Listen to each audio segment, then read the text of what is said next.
I've said before that the world is changing in ways that will disadvantage small open economies like Singapore. Some had previously questioned this assessment, but the recent Liberation Day announcement by the US leaves no room for doubt. It marks a seismic change in the global order. The era of rules-based globalization and free trade is over. We are entering a new phase, one that is more arbitrary, protectionist, and dangerous. For decades, the US was the bedrock for the free market economies of the world. It championed free trade and led efforts to build a multilateral trading system, anchored by clear rules and norms, where countries could achieve win-win benefits through trade.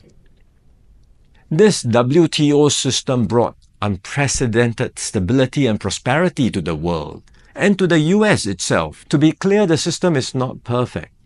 Singapore and many others have long called for reform, to update the rules and to make the system better. But what the US is doing now is not reform. It is abandoning the entire system it had created. Its new approach of reciprocal tariffs, country by country, is a complete rejection of the WTO framework. The US has placed Singapore in the lowest base tier with a tariff of 10%. So the direct impact on us may be limited for now, but there are wider and more profound consequences. If other countries adopt the same approach as the US, abandoning the WTO and trading only on their own preferred terms, country by country, it will spell trouble for all nations, especially small ones like Singapore. We risk being squeezed out, marginalized, and left behind. We can also expect a strong global response to America's tariffs. Singapore has decided not to impose retaliatory tariffs, but other countries may not exercise the same restraint.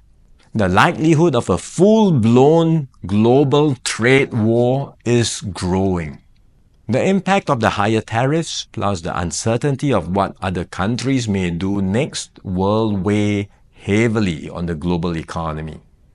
International trade and investments will suffer, and global growth will slow.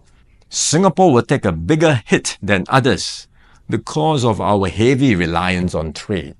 The last time the world experienced something like this was in the 1930s. Trade wars escalated into armed conflict and eventually the Second World War. No one can say how the current situation will unfold in the coming months or years. But we must be clear-eyed about the dangers that are building up in the world.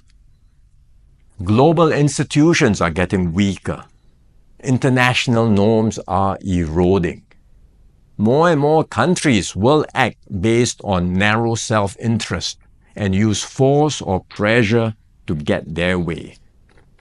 This is the harsh reality of our world today. We will stay vigilant. We will build up our capabilities. We will strengthen our network of partnerships with like-minded countries. We are more ready than many other countries with our reserves, our cohesion, and our resolve. But we must brace ourselves for more shocks to come. The global calm and stability we once knew will not return anytime soon. We cannot expect that the rules which protected small states will still hold.